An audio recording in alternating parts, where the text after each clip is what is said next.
Hi there, thanks for tuning into my video. In this video I'm going to be reviewing the Beyerdynamic DT900 Pro X headphones. I bought these headphones with my own money as an upgrade to my Beyerdynamic DT770s. So I thought it would be interesting to do a comparison of the two, although they are different types of headphone in the sense that the 900s are an open back headphone and the 770s are a closed back headphone.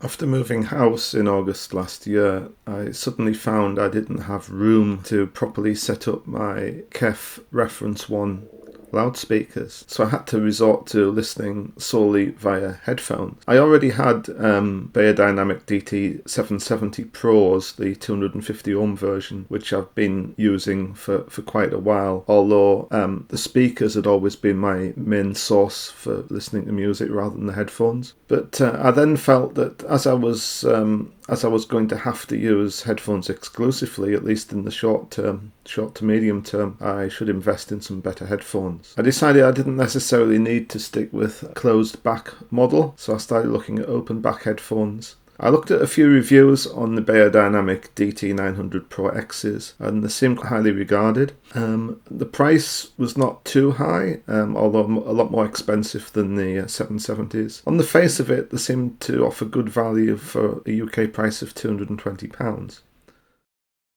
Open headphones generally have a more spacious sound with better stereo sound staging and imaging, but provide poor isolation and leak more sound out into the environment. On the other hand, closed back headphones such as 770s often have a stronger bass output, but they do sound a bit more shut in, less spacious.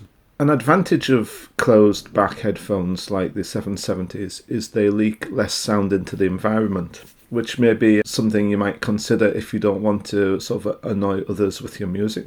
Also, equally, with closed back headphones, you tend to hear less of the sound of the environment leaking into your music while you're doing your listening compared to open back headphones.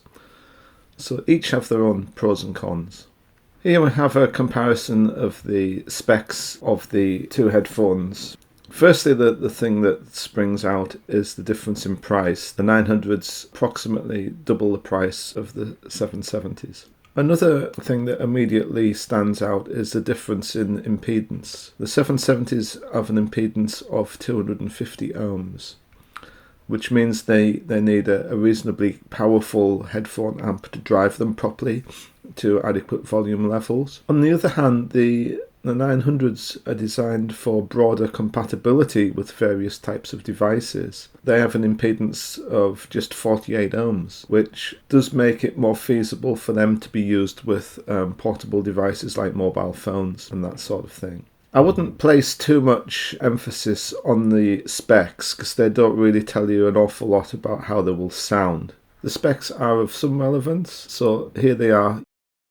Well, firstly, before we get to listening to these headphones, I'll talk about the appearance of them and the build quality and comfort, that sort of thing.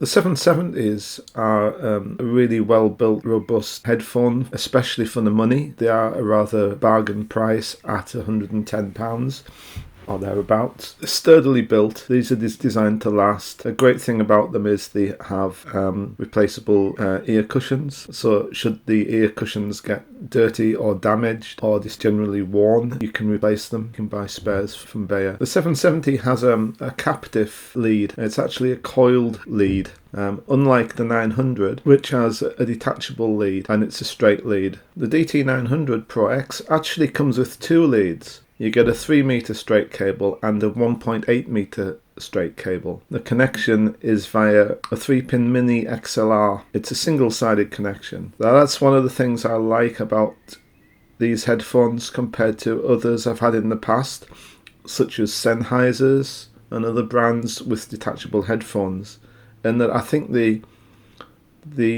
mini XLR gives a much better connection than what you get for than what I've seen and experienced with other brands of headphone. Both the cables are terminated with a little 3.5mm stereo jack plug, which I'm not a fan of, but fortunately they do come with a screw-on 1/4-inch adapter, which is what you'll need for proper high fidelity headphone amps and integrated amps, etc. But of course, if you want to use them with a mobile phone, all you have to do is unscrew the adapter and they'll plug straight into that. The DT900s, I think, are really nicely finished without being ostentatious. There's nothing flashy about them. They just exude German good design and German quality, really. They have very thick ear cushions, which have a sort of velour material covering them, and I find them personally extremely comfortable to wear, even for long periods. The DT770s, by comparison, although they're well made, they don't look quite as nicely finished in my eyes as the 900s and don't look quite as modern, but there's nothing wrong with them at all.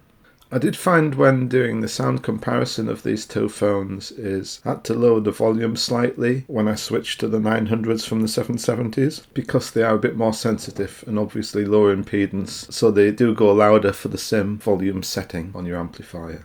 I used the following equipment for the auditioning of these two sets of headphones. My vinyl front end is a modified Technics SL1200 Mark II with an Origin Live modified Riga RB250 tone arm with a Audio-Technica AT VM95ml moving magnet cartridge. This feeds into my TAG McLaren PA10 preamp, which has a built-in phono stage. And obviously it also has the built-in headphone amp, which I'm using for this test. My digital sources came via my Apple MacBook, which was connected up via an asynchronous digital connection to my Riga DAC R. I chose 4 diverse pieces of well-recorded music to test these headphones with and to review them. Firstly, The Box by Threshold from the album The Journey. Sheep by Pink Floyd from their 1977 album Animals.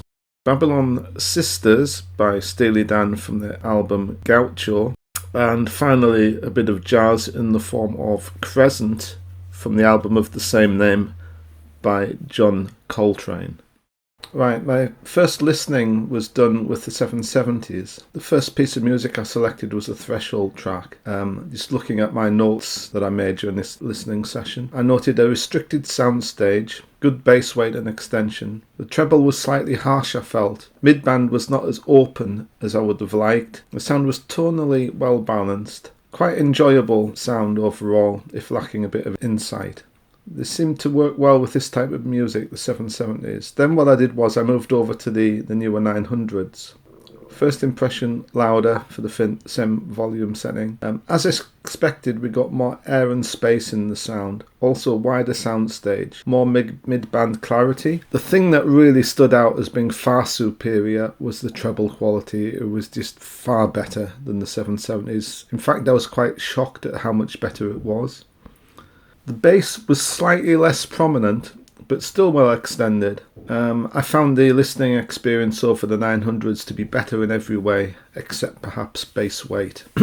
Moving on to the Pink Floyd track and the DT770s, I noted the treble sounded a bit spitty and was also a bit more prominent, so it sounded a bit brighter on these phones.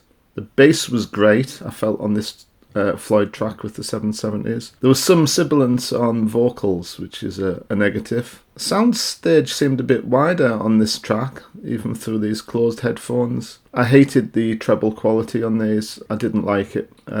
Despite that, it was a fairly enjoyable listening overall. Then switching to the DT900s with the Floyd track, again, immediately noticed it was louder.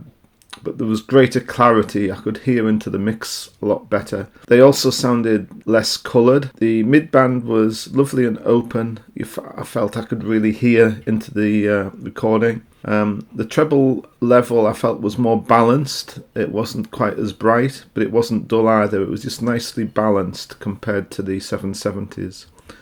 Also, the quality of the treble, again, it was apparent it was much better in quality than with the 770s. These phones just sounded more mature. They sounded more like proper audiophile headphones compared to the 770s. I didn't find the bass wanting at all, despite these being an open design. There was enough bass for me, although I'm not a bass head. Yeah, general impression with the 900s is they sound more like a true high fidelity headphone, easily better than the 770s. And the tonal balance I felt was nicely neutral. Although I've noticed in reviews other people have commented that they find them a little bit bright. I found them really nicely balanced in my system. Okay, moving on to the Steely Dan track and listening through the DT770s. First thing I noted was it sounded rather hard in the upper, mid or lower treble. Again, I was not impressed with the treble quality. Bass was well extended, but treble slightly overemphasized, as with the Floyd track. Not impressed really. These phones would never be mistaken for high-end headphones. Switching over to the 900s, still with the Steely Dan track. Some of the hardness from the mid-range is gone. Treble again in a different class. Open and well balanced. Much better insight and detail in the sound. I felt I was hearing into the mix better and getting that little bit closer to the master tape. A much more enjoyable listen. They just sounded more sophisticated all around. Next, I listened to the jazz track by John Coltrane on the 770s. First thing I noted was a tizzy sounding treble. Again, I'm not liking the treble response on the 770s. The soundstage was obviously constrained on this track. There was no getting away from it. I was just not enjoying the sound. I felt they weren't doing justice to this great Rudy Van Gelder recording. I noted that I hated the treble. In fact, it was so bad I stopped playing halfway through because I'd had enough. I just was not enjoying the Coltrane track on the 770s. Moving over to the DT900s with the Coltrane track. Again, immediately more enjoyable. I was now starting to enjoy the music. It now sounded like an audiophile grade jazz recording. Treble was more accurate and natural without distortion. To conclude then, I found the DT900s far superior to the DT770s. In fact, I was quite shocked as to how big the difference was. I expected the 900s to sound better, and I also obviously expected them to sound a little bit more open in the soundstage because of an open back design. But the improvement of the 900s over the 770 just blew me away.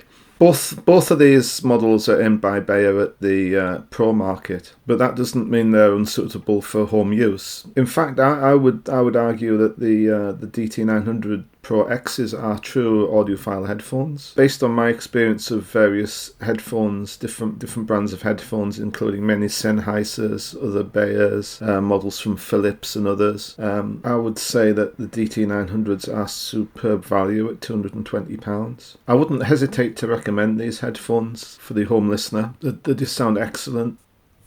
As for the DT770 Pro, 250 ohm model, well, I was just totally shocked of how bad they were compared to the newer 900s. I feel even at the price, I cannot recommend these headphones. I would say if you're thinking about buying them, I would say save up your money for a bit longer and buy the 900s. If you must have a closed back headphone, they do a closed version. I think it's called the DT700, which I've not heard, but I'm sure based on what I've heard from the 900, they will sound much better than the older 770. Well, I hope you've enjoyed this review and found it informative. If you've enjoyed it, click the thumbs up and consider subscribing to my channel if you'd like to see more reviews of hi-fi gear and vinyl records.